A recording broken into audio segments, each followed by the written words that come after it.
themselves. ओम नमोर्यंताणं नमो सिद्धाणं नमार्याणं नमो वज्रायाणं नमो लोहे सवसाहुणम् मंगलम भगवान वीरो मंगलम गौतमो गणी मंगलम कुंद कुंदार्यो जैन धर्मोस्तु मंगलम ओंकार बिंदु संयुक्तम नित्यं जायन्ति योगिना कामदं मोक्षदं चैव ओंकाराय नमो नमः अहो उपकार जिनवरनो कुंदनो ध्वनि दिव्यनो जीन कुंद ध्वनि आप्याम अहो आ गुरु काहननो तुझ ज्ञान न ध्यान न रंग अमया दर्श रहो हो शिव पद तक तुझ संग माता हाथ ग्रहो।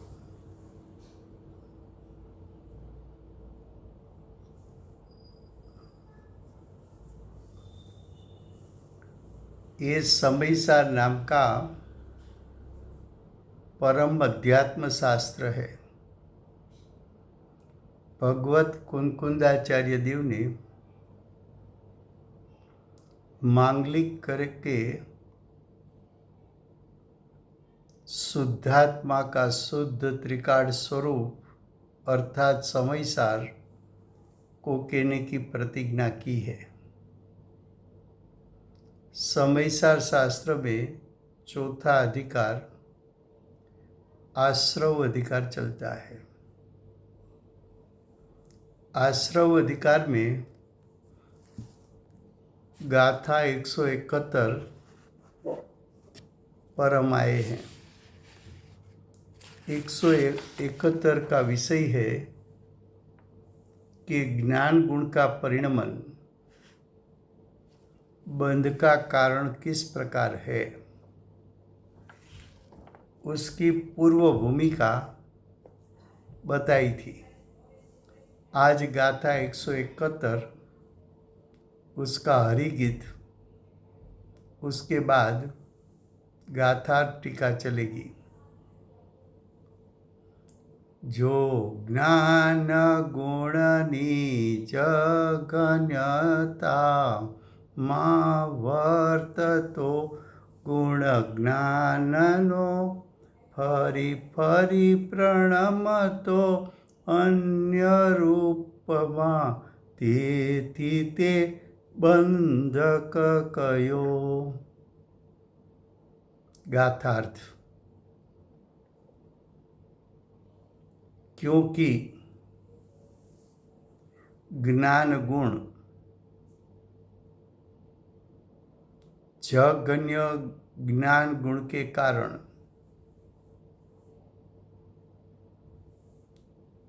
जगन्य ज्ञान गुण किसको कहते हैं, तो कि जो ज्ञान क्षयोपशम रूप है, जो ज्ञान अपूर्ण ज्ञान है,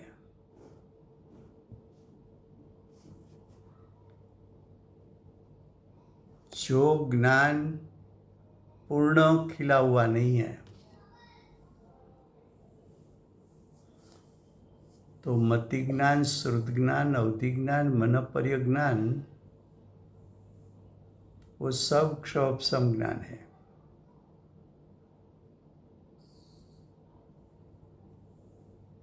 सब अपूर्ण ज्ञान है।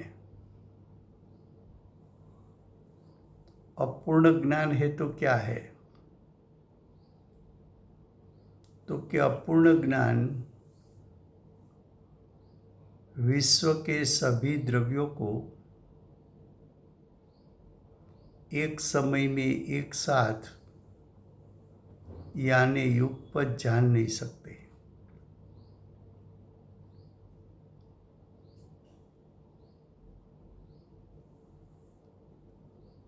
तो जो ज्ञान युगपत जानता नहीं है वो ज्ञान अपूर्ण ज्ञान है, क्षयसम ज्ञान है।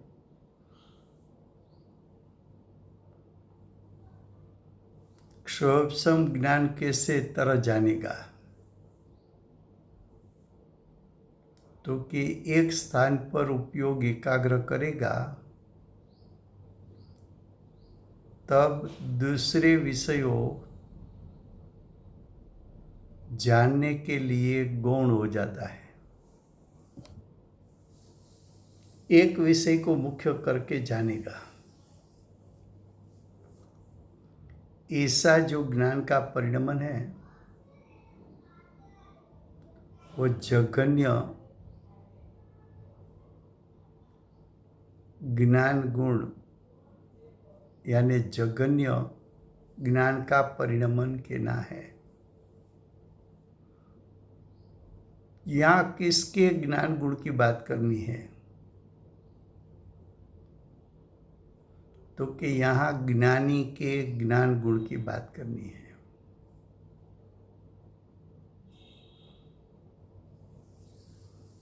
ज्ञानी यानी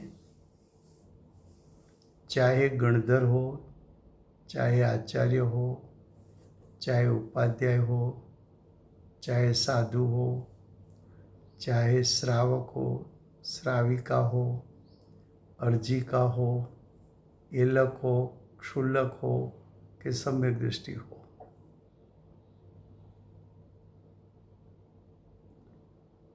सभी जीवों के पास क्षयी ज्ञान केवल ज्ञान नहीं है, परिपूर्ण ज्ञान नहीं है। ये सभी के पास क्षयसम ज्ञान है। ज्ञानी है तो उसको सम्यक मति ज्ञान, सम्यक श्रुत ज्ञान, सम्यक अवधि ज्ञान और सम्यक मनपर्य ज्ञान, चार ज्ञान सम्यक होने पर भी वो ज्ञान क्षयसम ज्ञान है। वो ज्ञान क्षयी ज्ञान नहीं है। वो ज्ञान युगपत पूरे विश्व के सभी द्रव्यों को एक समय में एक साथ जान नहीं सकता। ऐसे ज्ञान गुण के परिणमन को जघन्य ज्ञान गुण कहना है। तो जघन्य ज्ञान गुण के कारण फिर से भी अन्यपणे परिणमन है। अन्यपणे परिणमन का अर्थ ज्ञानी सविकल्प दशा में आते हैं तो विविध प्रकार के कर्म उदय का अवलंबन है। ज्ञानी सविकल्प दशा में आते हैं तो पांच इंद्रिय के विषयों भिन्न भिन्न हैं और उसके संग में जो जो विकल्प उत्पन्न होता है वो विकल्प भी भिन्न भिन्न प्रकार के हैं।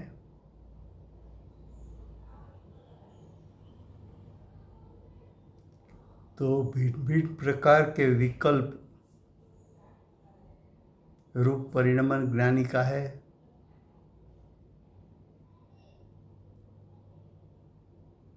इसलिए वो ज्ञान गुण यानी क्षयसमी ज्ञान रूप परिणमन कर्म का बंधक यानी द्रव्य कर्म का बंधक कहने में आया है।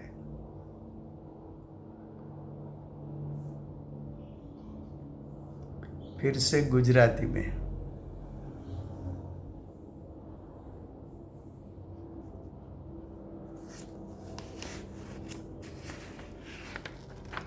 શિષ્યએ પ્રશ્ન કર્યો છે કે જ્ઞાન ગુણનું પરિણમન બંધનું કારણ કઈ રીતે છે?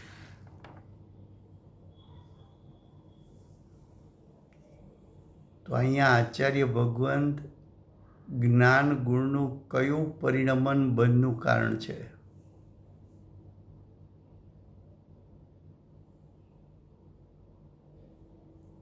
ક્ષયોપશમ જ્ઞાન કે ક્ષાયી જ્ઞાન? તો કે અહીંયા આચાર્ય ભગવાન ક્ષયોપશમ જ્ઞાનની વાત કરવા માગે છે.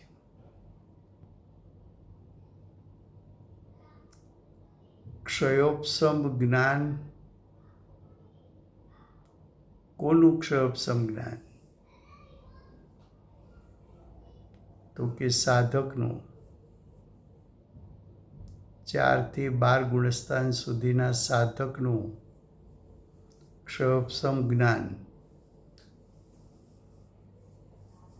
એને બંધનું કારણ કેવું છે?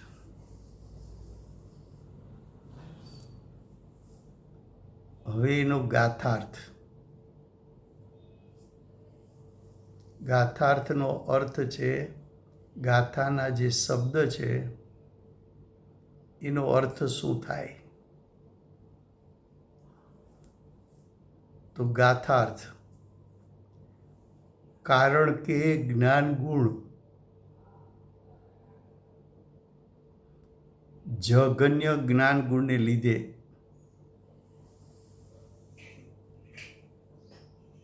હવે પ્રશ્ન એ થાય કે જગન્ય જ્ઞાન ગુણ કોને કહેવો?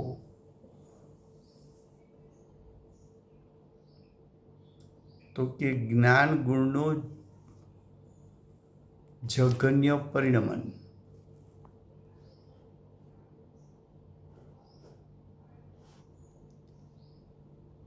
જ્ઞાન ગુણનું જગન્ય પરિણમન કોને કહેવું? તો કે જ્ઞાન ગુણનું જગન્ય પરિણમન એટલે ક્ષયોપશમ જ્ઞાન.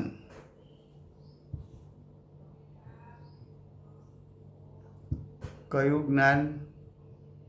ક્ષયોપશમ જ્ઞાન. ક્ષયોપશમ જ્ઞાન કોને કહેવું? તો કે અપૂર્ણ જ્ઞાન.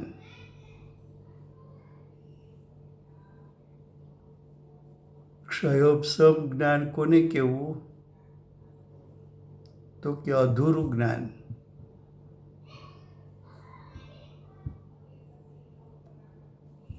અધૂરું જ્ઞાન કોને કહેવું? તો કે એક જ્ઞાન એવું છે કે એક સમયમાં 3 કાળ 3 લોકને જાણે છે. અને ક્ષયોપશમ જ્ઞાન એક સમયમાં એકને જ વિષય બનાવી એકને જાણી શકે છે.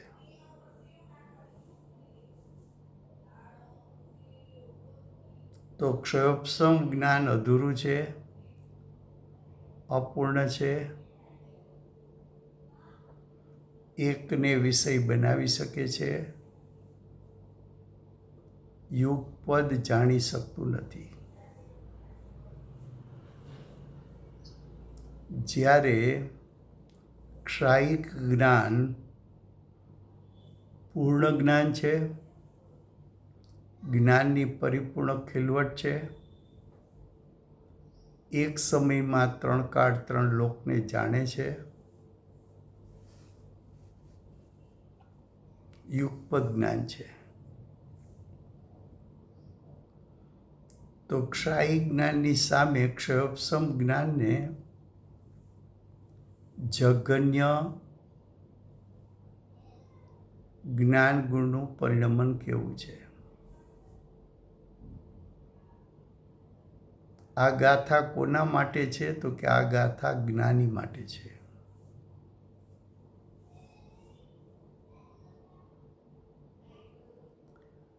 કયા જ્ઞાનીના પરિણામ ક્ષયોપશમ જ્ઞાન રૂપે છે? તો કે ગણધર રાજુભાઈ કઈ ગાથા છે? 171. Thank you. તો કે જઘન્ય જ્ઞાન રૂપ પરિણમન કોની પાસે છે? કયા જ્ઞાની પાસે? તો કે 4 થી 12 ગુણસ્થાન વાળા સાધક જીવને જ્ઞાન ગુણનું જઘન્ય પરિણમન છે.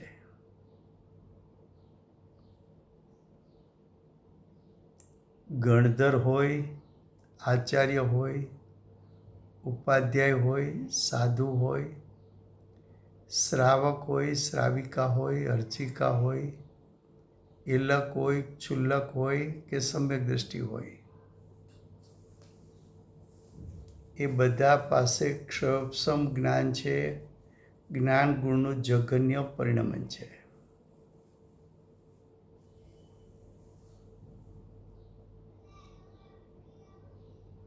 તો કે છે જઘન્ય જ્ઞાન ગુણને લીધે ફરીને પણ અન્યપણે પરિણમે છે. ક્ષયોપશમ જ્ઞાન છે એટલે જ્ઞાની નિર્વિકલ્પ દશાના કાળે તો જ્ઞાન ઉપયોગ આત્મ સ્વભાવ સન્મુખ થયેલો છે, પણ સાધકની પુરુષાર્થની નબળાઈને લીધે આત્મ ધ્યાનમાં અંતમુહૂર્ત કાળ કરતાં વધુ કાળ સ્થિર રહી શકતા નથી. માટે જ્ઞાની આત્મ સ્વભાવથી ચ્યુત થઈ સવિકલ્પ દશામાં આવે છે. સવિકલ્પ દશા વાળું જ્ઞાનીનું જ્ઞાન એક સમયે એક પદાર્થને જ વિષય બનાવી શકે છે.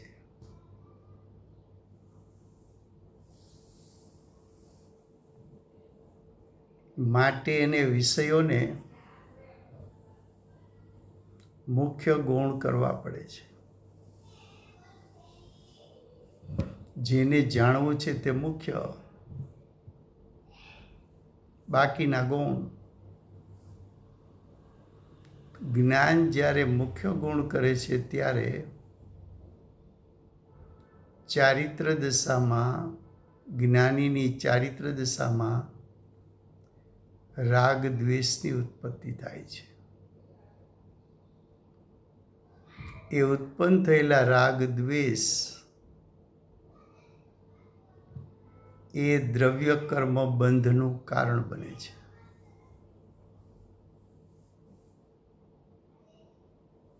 હવે રાગદ્વેષ કર્મબંધનું કારણ બને છે તો ગાથામાં એમ ન લખ્યું કે રાગ દ્વેષ કર્મબંધનું કારણ છે, પણ એમ કહ્યું કે ક્ષયોપશમ જ્ઞાન જઘન્ય જ્ઞાન ગુણનું પરિણમન બંધનું કારણ છે. આવું કેમ લખ્યું? તો કે રાગ દ્વેષની ઉત્પત્તિનું કારણ જ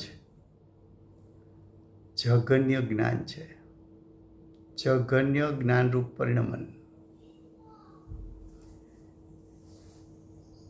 એના કારણે તો રાગ દ્વેષની ઉત્પત્તિ થઈ, અને એ રાગ દ્વેષ નવા કર્મબંધનું કારણ થાય છે. એટલે ક્ષયોપશમ જ્ઞાન છોડવા જેવું છે. ક્ષાયિક જ્ઞાન પ્રગટ કરવા જેવું છે. જ્યાં સુધી ક્ષયોપશમ જ્ઞાન છે ત્યાં સુધી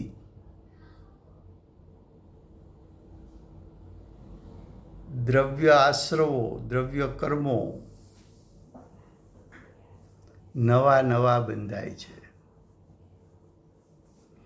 ભલે એ અલ્પકાળના બંધાય પણ બંધાય છે.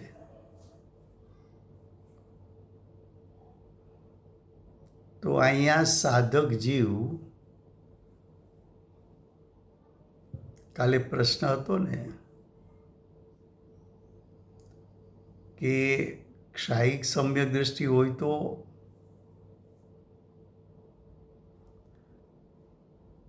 તો કે ક્ષાયિક સમ્યક દ્રષ્ટિ ભલે રહ્યા, પણ ક્ષાયિક સમ્યક દ્રષ્ટિ સાધક છે અને એની પાસે જ્ઞાન તો ક્ષયોપશમ જ્ઞાન જ છે. ક્ષયોપશમ જ્ઞાન છે માટે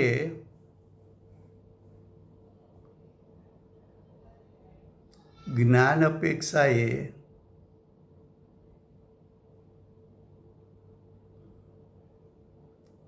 ચારિત્રમાં મુનિ હોય તો પણ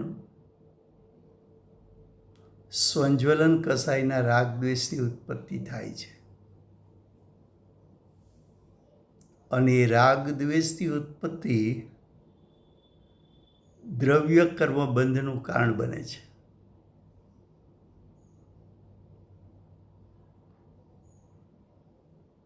ક્ષાયિક સમ્યક દ્રષ્ટિ તે જ ભવે મોક્ષે જનાર હોય, પણ જ્યાં સુધી મોક્ષની પ્રાપ્તિ થઈ નથી ત્યાં સુધી સાધક દશા છે.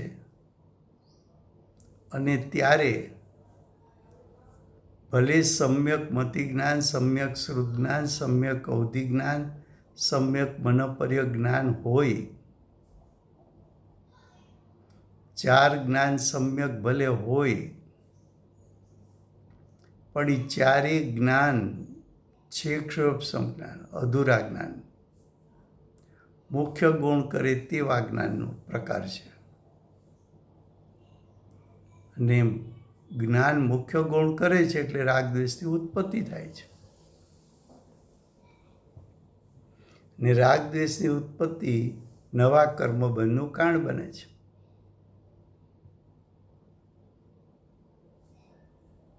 તો કે નવા દ્રવ્ય કર્મનું બંધાવવું સાધકને કેમ થયું? ચાર જ્ઞાનના ધણીને કેમ થયું?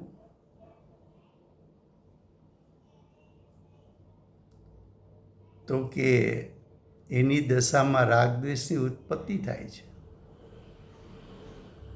તો કે રાગદ્વેષની ઉત્પત્તિ કેમ થાય છે?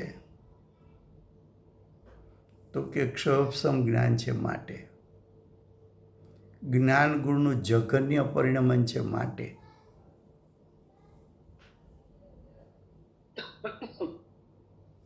તો કે જઘન્ય પરિણમન છે માટે થાય છે.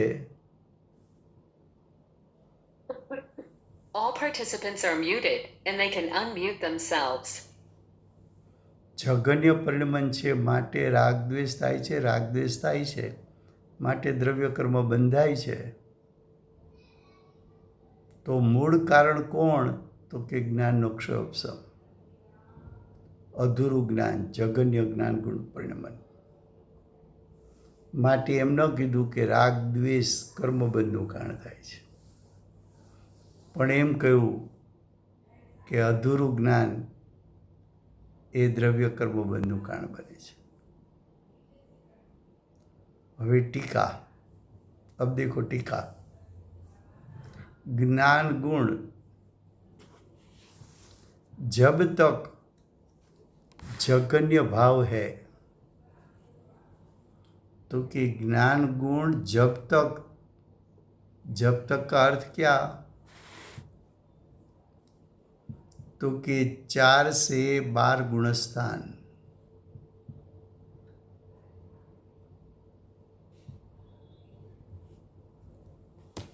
ज्ञान गुण जब तक 4 गुणस्थान से 12 गुणस्थान रूप परिणमन करेगा तब तक ज्ञान गुण का परिणमन कैसा है? तो कि तब तक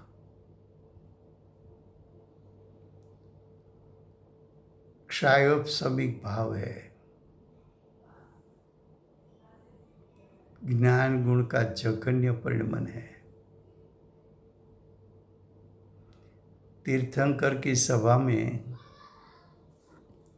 गणधर उपस्थित है और भगवान की वाणी सुनकर 12 अंग 14 पुरों की रचना करते हैं और अंतिम मुहूर्त काल में 12 अंग 14 पूर्व शास्त्रों का रिवीजन कर सके, इतना ज्ञान गुण की परिणमन की ताकत है। और वो गणधर तद्भव मोक्ष जाने वाले हैं। फिर भी वो गणधर के पास कौन सा ज्ञान है?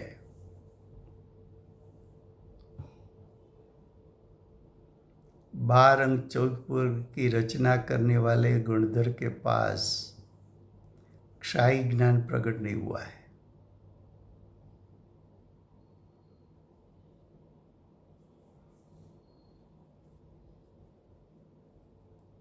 क्षाई ज्ञान प्रकट नहीं हुआ है।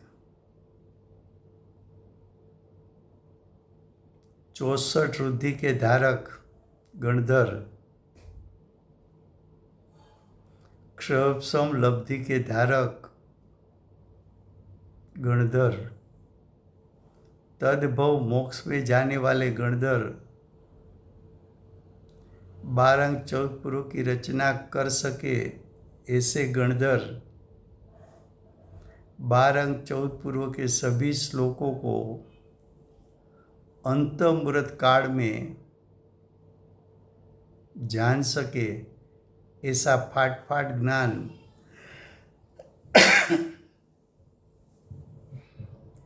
वो क्षाई ज्ञान नहीं है। 4 ज्ञान के धनी, चारों ज्ञान सम्यक, सम्यक मति, सम्यक श्रुत, सम्यक अवधि, सम्यक मनपर्य, फिर भी उसके पास क्षाई ज्ञान नहीं है।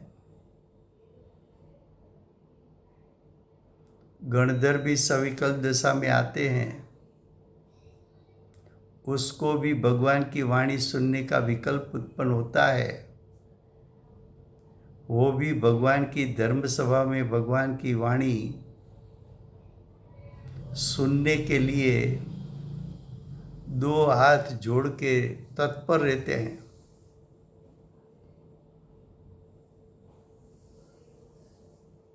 ऐसे गणधर, लेकिन उसके पास क्षयोपशम ज्ञान है।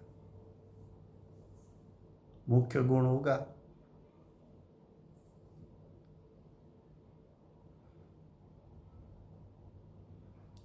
तो कि क्या कहा टीका में? ज्ञान गुण का जब तक यानी 4 से 12 गुणस्थान तक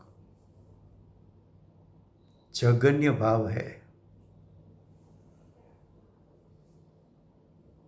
यानी क्षयोपशमिक भाव है, यानी अपूर्ण ज्ञान है, तब तक, जब तक जघन्य ज्ञान गुण का परिणमन है, तब तक वो ज्ञान गुण अंतमुहूर्त में, एक मुहूर्त से कम काल में विपरिणाम पाता हुआ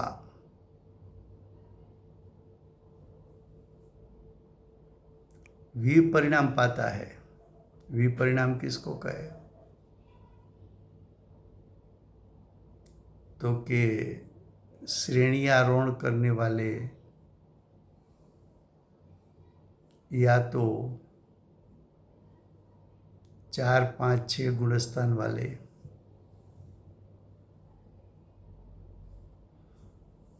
उसका पुरुषार्थ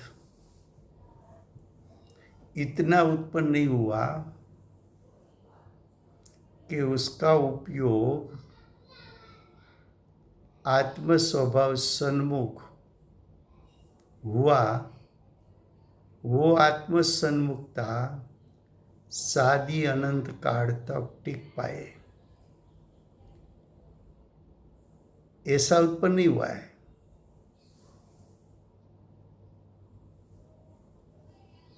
क्या कहा? सादी अनंत काल उपयोग तो किसका स्थिर हुआ है? क्षाई ज्ञान वाले अर्यन सिद्ध को।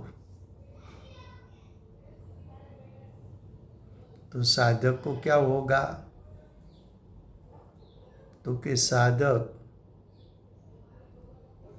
अंतर्मुहूर्त काल में निर्विकल्प दशा में से सविकल्प दशा में आते हैं। सविकल्प दशा राग है, विपरिणाम है।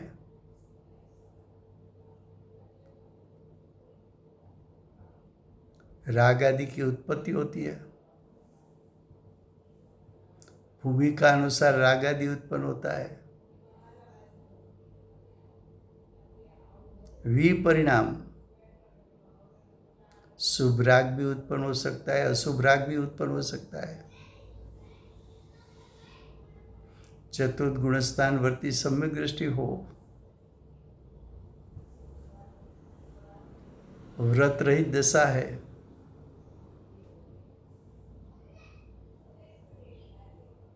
शुभ राग भी हो सकता है, अशुभ राग भी हो सकता है। भले वो अस्थिरता का राग हो, लेकिन राग राग है। विपरिणाम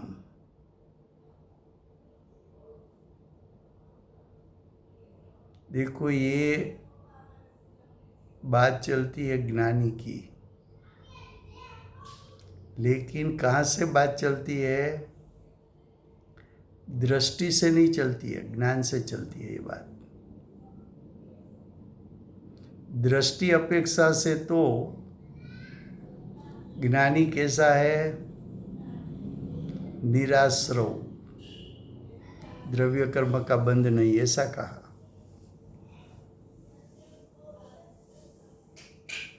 वही ज्ञानी के लिए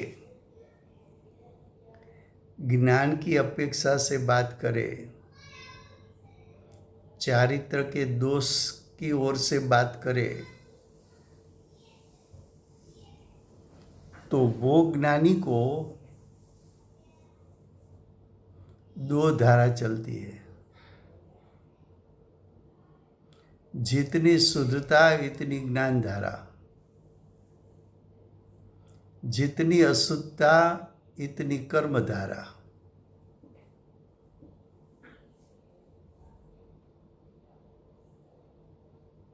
निर्विकल्प दशा के काल में भी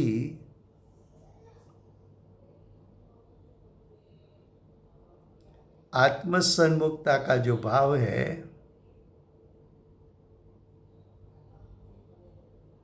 इतनी शुद्धता, और कर्म के उदय में जितना जुड़ा हुआ है वो कर्मधारा।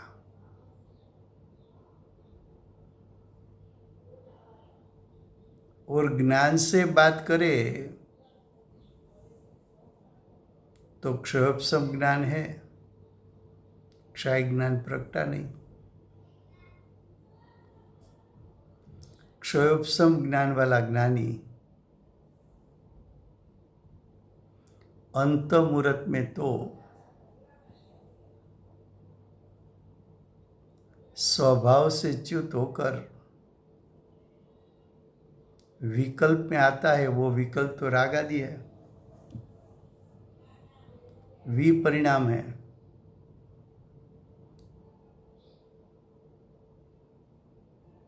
स्वभाव से विरुद्ध भाव है।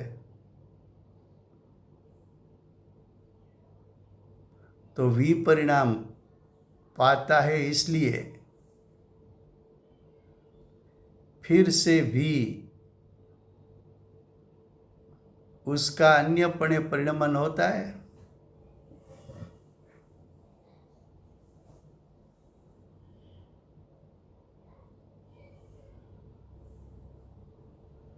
अन्य रूप परिणमन होता है।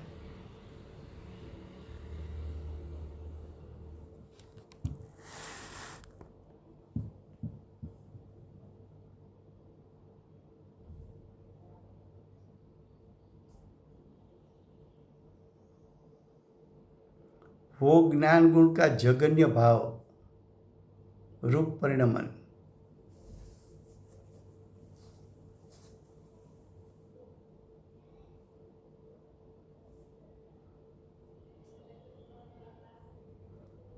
यथाख्यात चारित्र अवस्था के नीचे यथाख्यात चारित्र यानी परिपूर्ण शुद्धता, परिपूर्ण वितरागता।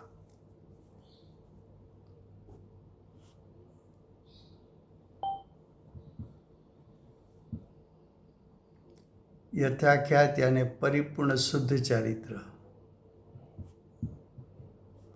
यथाख्यात यानी परिपूर्ण वितरागता। वो तो 12वां के अंत में होता है।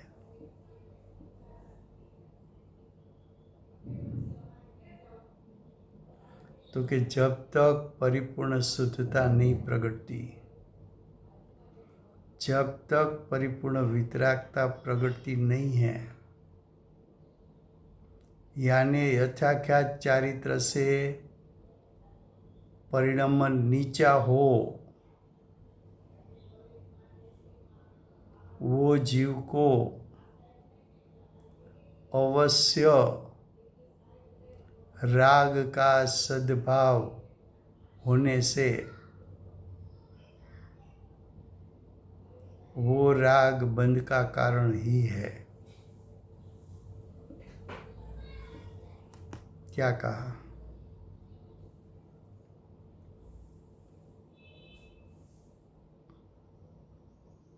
कब तक बंध है? साधक को बंध कब तक है? क्षोभसम ज्ञान वाले, भले क्षोभसम सम्यक है, सम्यक क्षोभसम ज्ञान वाले जीव को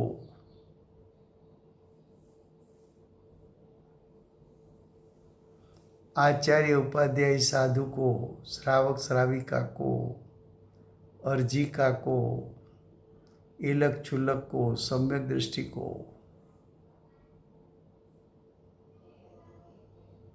बंध का कारण राग और राग का कारण क्षोभसम ज्ञान कब तक है? तो कि जब तक यथाख्यात चारित्र प्रगटता नहीं है तब तक। यथाख्यात चारित्र कब प्रगटता है? तो कि 12वें गुणस्थान के अंत में। 12वां गुणस्थान के अंत तक नहीं पहुंचा तब तक तेरे पास जो ज्ञान है क्षोभसम ज्ञान है। और क्षोभसम ज्ञान मुख्य गुण करेगा। मुख्य गुणता होगी तब तक राग उत्पन्न होगा, और राग उत्पन्न होगा तब तक नए कर्म का बंध होगा।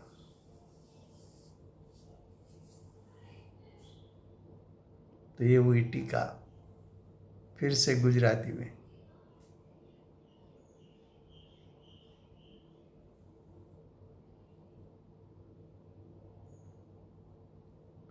ટીકા પહેલેથી જ્ઞાન ગુણનો જ્યાં સુધી જઘન્ય ભાવ છે,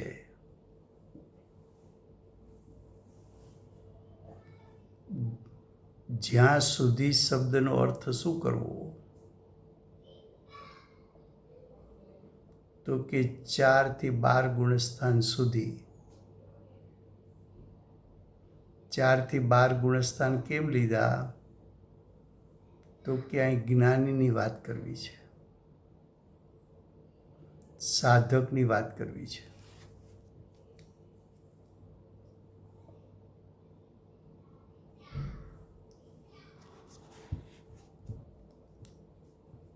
સાધક કોને કહેવા? તો કે ગણધર હોય તો પણ ભલે, આચાર્ય ઉપાધ્યાય સાધુ હોય તો પણ ભલે,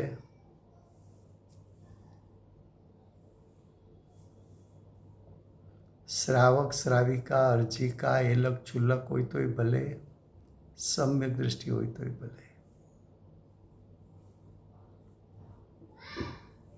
મુનિ બે પ્રકારના, છઠ્ઠે સાતમે ઝૂલનારા, શ્રેણી આરોહણ કરનારા, એ હોય તો પણ ભલે. એ જ્ઞાની પાસે કયું જ્ઞાન છે? તો કે ક્ષયોપશમ જ્ઞાન છે.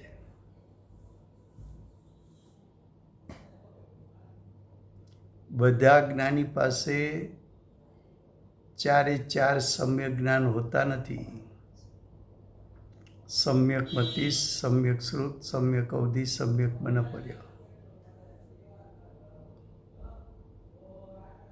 ઓછામાં ઓછા 2 ને વધીને 4 હોય.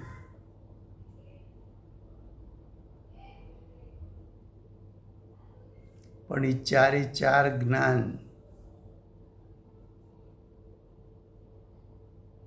છે ક્ષયોપશમ જ્ઞાન છે, અધૂરા જ્ઞાન છે, અપૂર્ણ જ્ઞાન.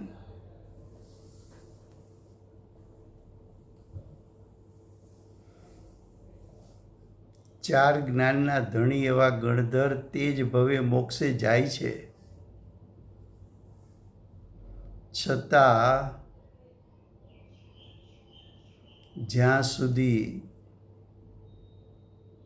શ્રેણી આરોહણ થતી નથી અને પૂર્ણતાની પ્રાપ્તિ થતી નથી, તો પૂર્ણતાની પ્રાપ્તિ ન થાય ત્યાં સુધી ગણધર પાસે પણ 4 જ્ઞાન છે, પણ એ ક્ષયોપશમ જ્ઞાન છે, અધૂરા જ્ઞાન છે.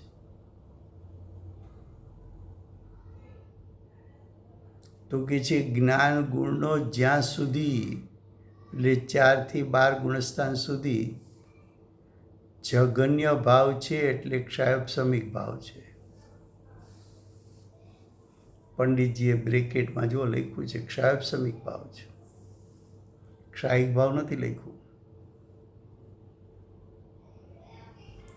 ક્ષાયિક જ્ઞાન યુગપદ એકી સાથે 3 કાળ 3 લોકને જાણે,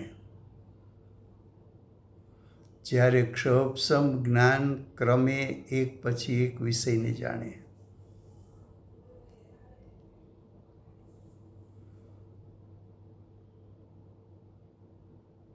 ક્ષયોપશમ જ્ઞાન એક પછી એકને જાણે તો પ્રયોજનભૂત વિષયને જાણવા જાય જ્ઞાન, ત્યારે એનામાં રાગ દ્વેષ એ જ્ઞાનને કારણે ઉત્પન્ન થયા વગર રહેતા નથી.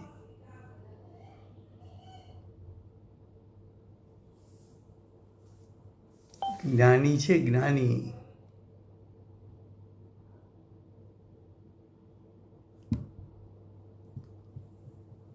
જ્ઞાની કહેતા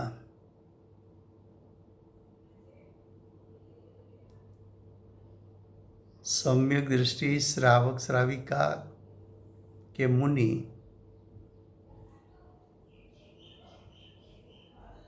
એ અંતમુહૂર્ત કાળ કરતાં વધુ કાળ આત્મ સ્વભાવમાં સ્થિર રહી શકે એટલો પુરુષાર્થ એમને પ્રગટ થયો નથી. અંતમુહૂર્ત કાળમાં સ્વભાવ સન્મુખતાથી છૂટી સવિકલ દશામાં આવે છે. સવિકલ દશા એ રાગ છે. રાગને અહીંયા ટીકામાં વિપરિણામ કહ્યા છે.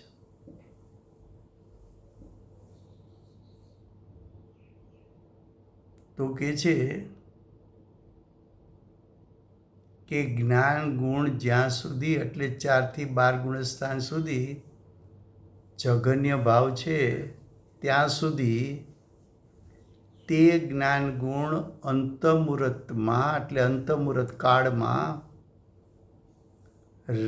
વિપરિણામ એટલે રાગાદિને પામતો હોવાથી ફરી ફરીને તેનું અન્યપણે પરિણમન થાય છે.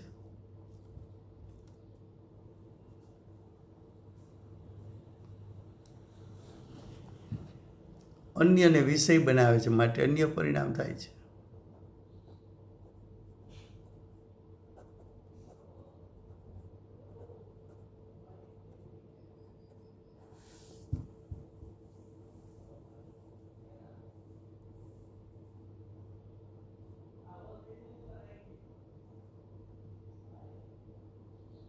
અન્યપણે પરિણમન થાય છે.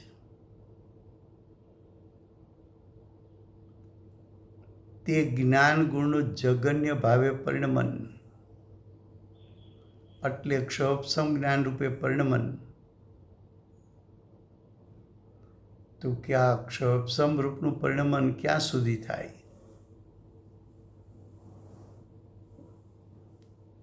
તો આગળ કહ્યું યથાખ્યાત ચારિત્ર અવસ્થાની નીચે ચારિત્ર 4 પ્રકારના. સમ્યક દ્રષ્ટિને સ્વરૂપાચરણ ચારિત્ર, શ્રાવક શ્રાવિકા અર્જિકા એલક છુલકને દેશ ચારિત્ર,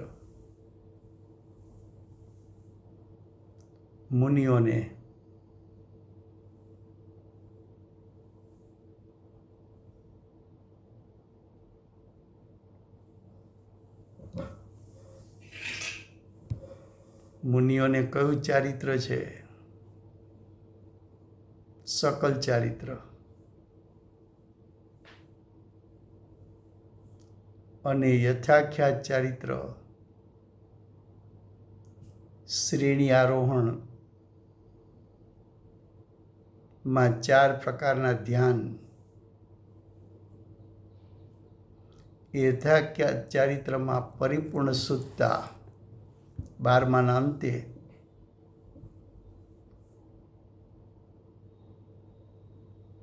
તો કે જ્યાં સુધી યથાખ્યાત ચારિત્ર એટલે પરિપૂર્ણ શુદ્ધ ચારિત્ર, પરિપૂર્ણ વિતરાગ અવસ્થા પ્રાપ્ત ન થાય ત્યાં સુધી તો સાધકને અવશ્ય રાગનો સદ્ભાવ, રાગની વિદ્યમાનતા છે. એ રાગનો સદ્ભાવ હોવાથી શું થાય છે? તો કે સાધક પણ દ્રવ્ય કર્મના બંધને પામે છે. એટલે કે આ રાગ બંધનું કારણ જ છે.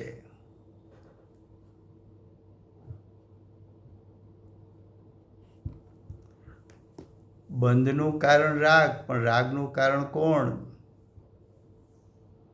તો કે રાગનું કારણ ક્ષોભસમ જ્ઞાન.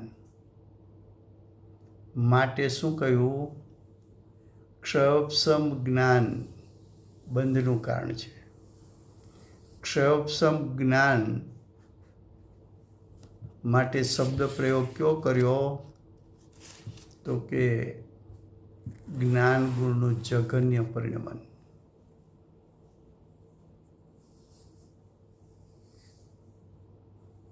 तो ये हुई टीका. अब भावार्थ. क्षायोपशमी ज्ञान एक ज्ञेय पर अंतमुहूर्त काल ही थंभते हैं. क्षयोपशम ज्ञान है वो किसी एक अग्नि पर अंत मुहूर्त काल से ज्यादा टिक नहीं सकता। एक को विषय बनाया, वो अंत मुहूर्त काल तक बना सकता है, उससे ज्यादा नहीं।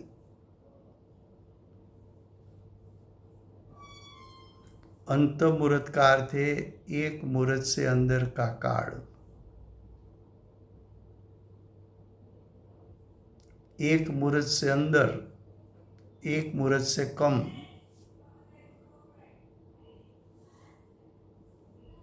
तो कि क्षायोपशमी ज्ञान की ताकत इतनी ही है कि किसी को शादी अनंत काल तक विषय बना नहीं सकता। क्षायी ज्ञान ऐसा है कि आत्म स्वभाव को शादी अनंत काल तक विषय बना सकता है। क्षायी ज्ञान में ये ताकत है, क्षोभसम ज्ञान में ये ताकत नहीं है। इसलिए क्या होगा, तो कि उपयोग एक ज्ञेय पर से दूसरे ज्ञेय पर जाएगा।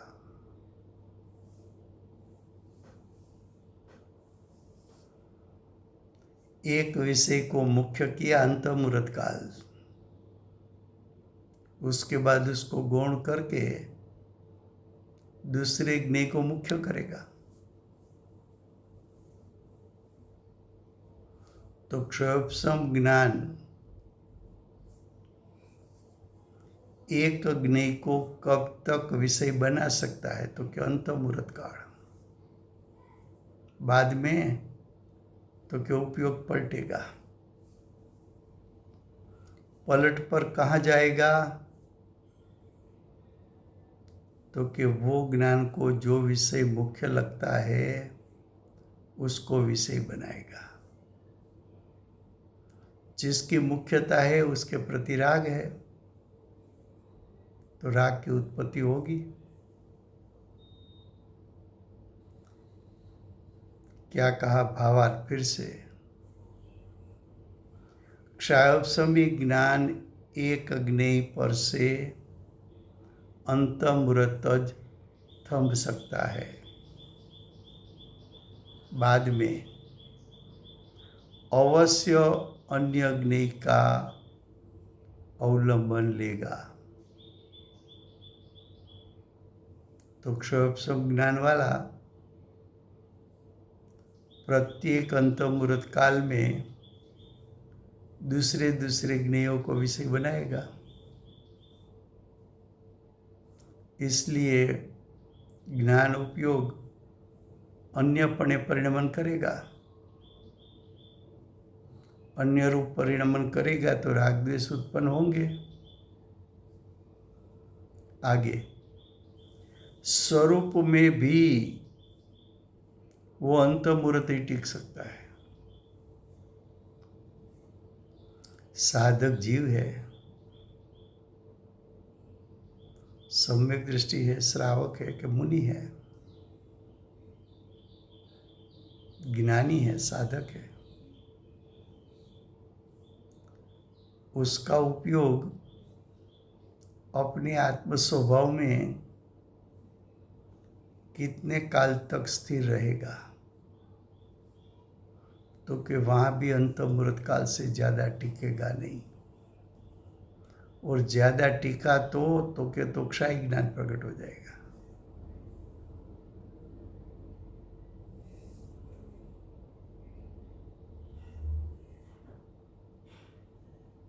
स्वरूप,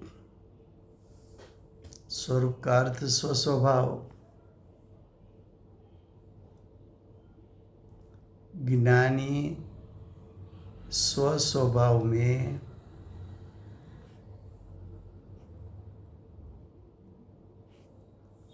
अंत मुहूर्त काल टिक सकता है,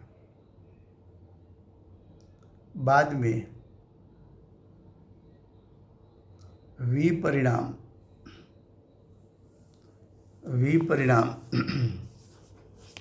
यानी राग आदि यानी विकल्प में आएगा।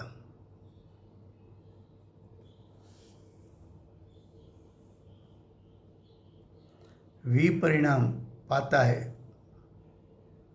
इसलिए ऐसा भी अनुमान हो सकता है कि सम्यक दृष्टि आत्मा सविकल्प दशा में हो कि निर्विकल्प अनुभव दशा में हो, दोनों बात बताई। चाहे निर्विकल्प हो सम्यक दृष्टि, चाहे सविकल्प हो।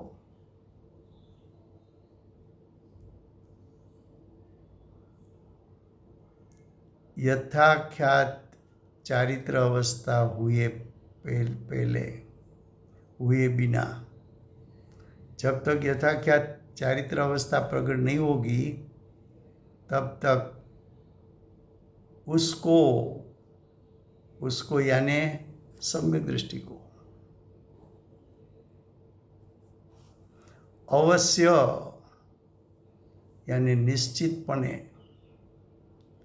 राग भाव का सद्भाव होता है।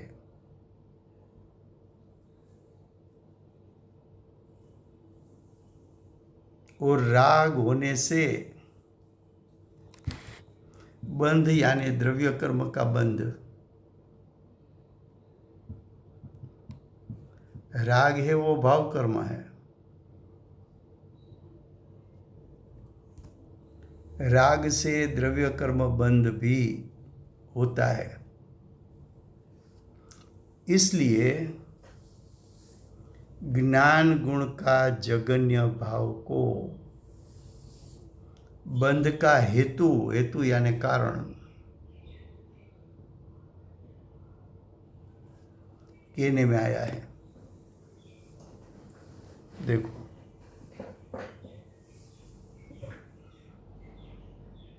शांति से अर्थ करो तो एक प्रकार का ही अर्थ निकलता है।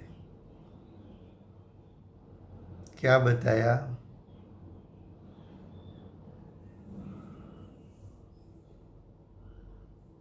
कि सम्यक दृष्टि हो, चाहे निर्विकल्प दशा हो कि सविकल्प दशा हो, एक प्रकार की उसकी दशा अंतर्मुहूर्त काल से ज्यादा टिकती नहीं है। सविकल्प दशा में एक ज्ञेय को विषय बनाया तो एक ज्ञेय में भी अंतर्मुहूर्त काल से ज्यादा टिक नहीं सकेगा, फिर से उपयोग पलटेगा, दूसरे ज्ञेय पर जाएगा।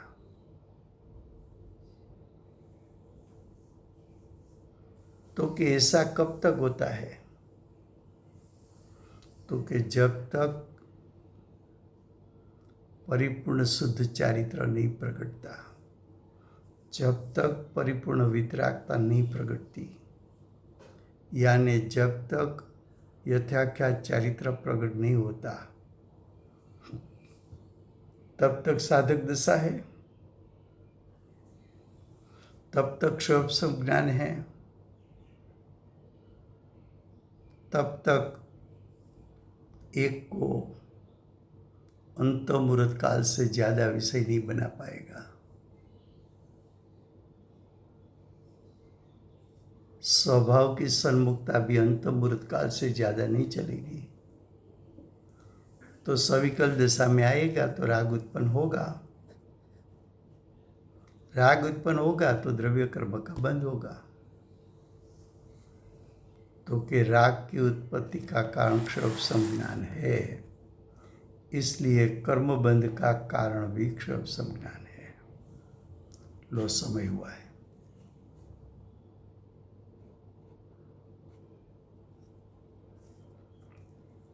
वर्तमान। हाँ जी, हाँ जी, કાલે ગુજરાતીમાં પાછું લેશો પ્લીઝ? હા, ભાવાર્થ લેશું આપણે. આભાર. હા, થેન્ક યુ. વર્તમાન ચોવીસીના આખરી તીર્થંકર બાલ બ્રહ્મચારી મહાવીર ભગવાનનો જય હો. જય હો. જય મહાવિદ્ય ક્ષેત્રે બિરાજતા પ્રથમ તીર્થંકર, ધર્મ ધુરંધર, અનંત ચતુષ્ટયના ધારક, દિવ્ય ધ્વનિના દાતાર, શાસન ઉપકારી, સીમામાં રહેનાર શ્રી સિવંદર ભગવાનનો જય હો. નો જય હો. કળીકાળ સર્વજ્ઞ કેવળ જ્ઞાની તળેટીમાં બેઠેલા મા સમર્થાચાર્ય ભગવત કુંકુંદાચાર્ય દેવનો જય હો. જય હો. વર્તમાન ગુરુ અને વર્તમાન કાળે સમ્યક દર્શનનો ઉપદેશ આપનાર તીર્થના નાયક, તીર્થના સ્થાપક, તીર્થના પ્રવર્તક, પરમ કૃપાળુ શ્રી સદગુરુ દેવનો જય હો. જય હો. પૂજ્ય ગુરુદેવના શિષ્યમાં શિરોમણી, પૂજ્ય ગુરુદેવનો ભાવિ તીર્થંકર તરીકે મહિમા બતાવનાર, સ્વાનુભવ યુક્ત, જાતિસ્મરણ જ્ઞાનયુક્ત પ્રસમ મૂર્તિ ભગવતી માતનો જય હો. જય હો. સમ્યક દર્શનની પ્રાપ્તિમાં નિમિત્તરૂપ સર્વ જીનવાણી માતનો જય હો. જય હો. પૂજ્ય ગુરુદેવ અને માતાજીની સાધના ભૂમિ સુવર્ણપુરી ધામનો જય હો. જય હો. સુવર્ણપુરી ધામમાં બિરાજતા વર્તમાન ગુરુ અને ભવિષ્યના તીર્થંકર શ્રી સૂર્યકીર્તિનાથ ભગવાનનો જય હો. જય હો. શ્રી સૂર્યકીર્તિનાથ ભગવાનના સમવસરણના મુખ્ય ગણધર દેવેન્દ્ર કીર્તિનાથ ભગવાનનો જય હો. જય હો. પરમ દિગંબર જૈન ધર્મનો